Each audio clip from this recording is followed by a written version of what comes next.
மதுரைக்கு பல சிறப்புகள் உண்டு.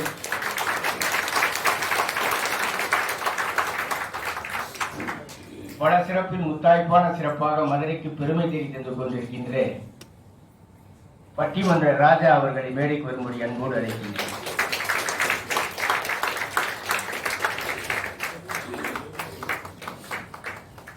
பி. சுசீலா அவர்களுடைய குரலை அப்படியே முத்தாய்ப்பாக பாடுகின்றவர்.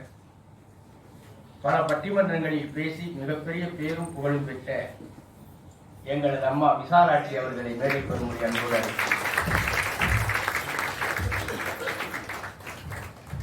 சன் டிவியில் பேசும் பொழுது ஒரு தனி முத்திரை வைத்து பேசுகின்ற பேச்சாளர் எங்கள் ஐயா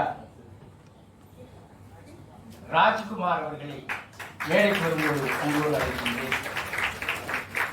எங்கள் திருக்குறள் பேரவையினுடைய அங்கமாகவும் எங்கள் ஐயா மணிமொழியாருடைய அன்பிற்கும் பாத்திரமான இளசையார் அவர்களும் எங்கள் அம்மா ரேவதி சுப்புலட்சுமி அவர்களும் திருக்குறளுக்காகவே பல பணிகளை செய்திருக்கிறார்கள். ஒரு 60-70 புத்தகங்களை கூட இப்பொழுது வழங்கியிருக்கிறார்கள். மாணவர்களுக்கு பரிசு வழங்க அவர்களை மேடைக்கு வரும்படி அன்போடு உங்களின் சார்பாக அழைக்கின்றேன்.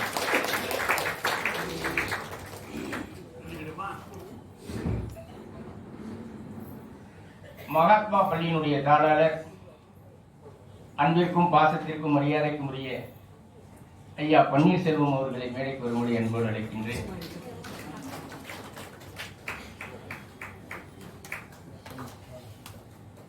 எங்கள் உலக திருக்குறள் பேரவையினுடைய பொறுப்பாளர்கள் இந்த மேடையில் ஐயா அவர்களோடு பேச வேண்டும் என்று எங்களுக்கு ஒரு ஆர்வம். அதில் முன்னாள் தலைமை ஆசிரியர் அன்பிற்குரிய செந்தூரன் அவர்களை மேடைக்கு வரும்படி அன்போடு அழைக்கின்றேன்.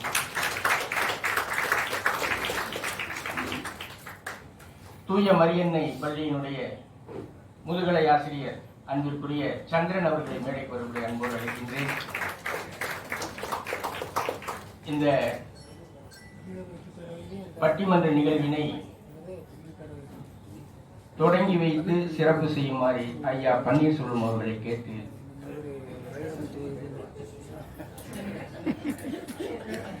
என்னாச்சு?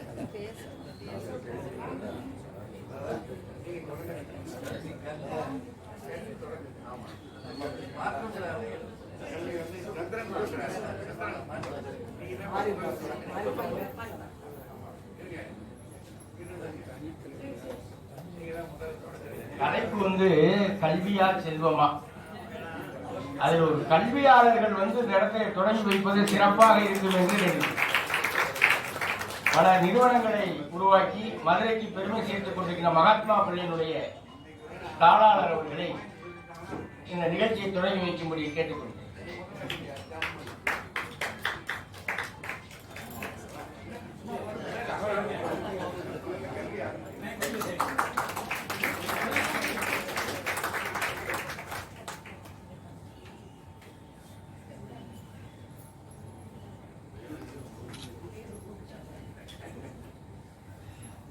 மேடையிலே அமர்ந்திருக்கும் பெரியோர்களே, இந்நிகழ்ச்சிக்கு திரளாக வந்திருக்கின்ற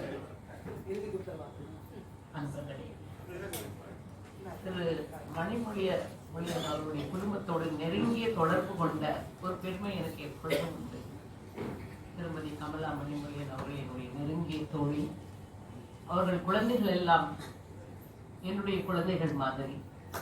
நிறைய வருடங்களாக more than 40 years சொல்லலாம். அப்பேற்பட்ட ஒரு இணைப்பு.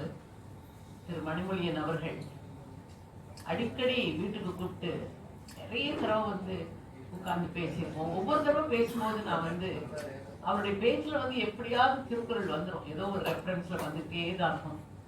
அந்த ஒவ்வொரு தடவையும் பேசும்போது ஒரு 4-5 குறளை நம்ம புதுசா கற்றுக்கிட்டு அந்த மாதிரி அந்த திருக்குறள் இல்ல அப்பேற்பட்ட ஒரு பெரிய ஈடுபாடு இருக்கிறவங்கள நான் பார்த்ததே இல்லை.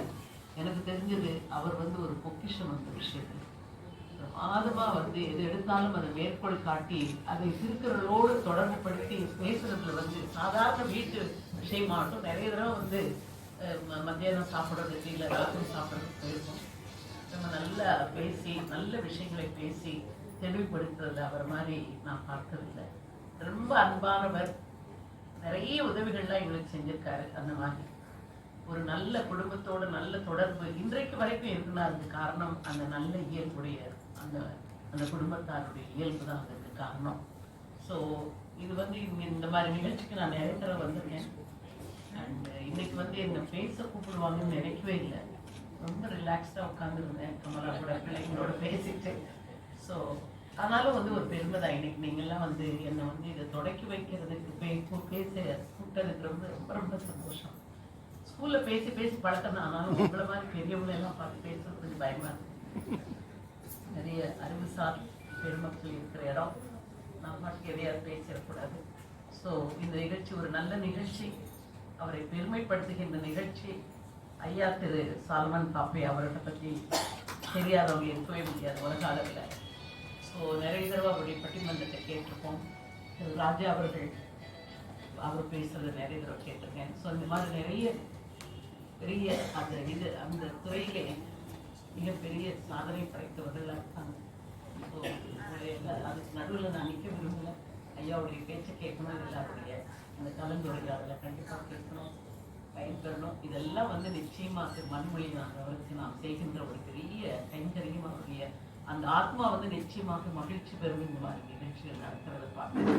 ஸோ அவங்களுடைய குடும்பத்தார் சார்பில் எல்லாருடைய சார்பையும் என் நன்றியை தெரிவித்துக் கொண்டு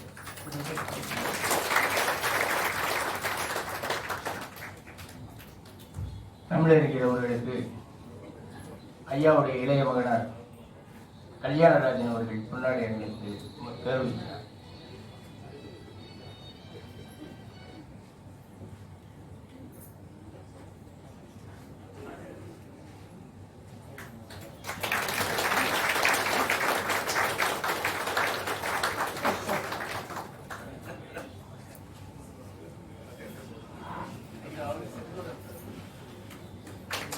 செந்தூரன் அவர்களுக்கு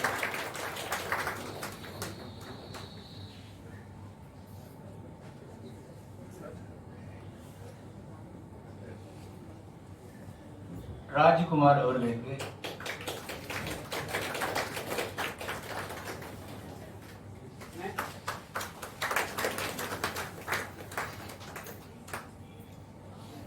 பட்டிமன்ற ராஜா அவர்களுக்கு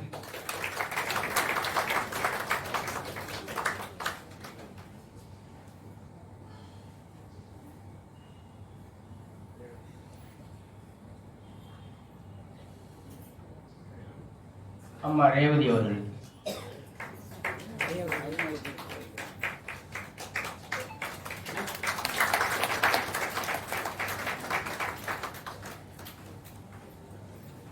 விசாலாட்சி அம்மா அவர்களுக்கு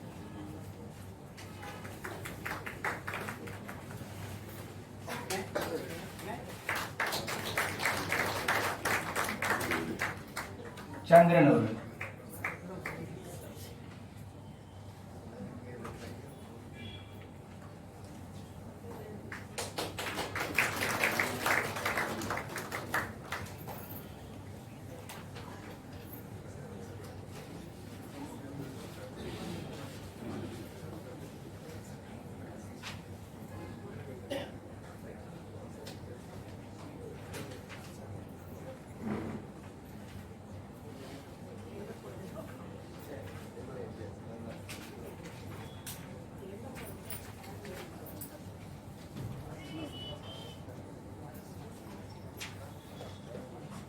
இந்த அரங்கத்தினை தமிழறிஞர் ஒப்படைக்கின்றனர்.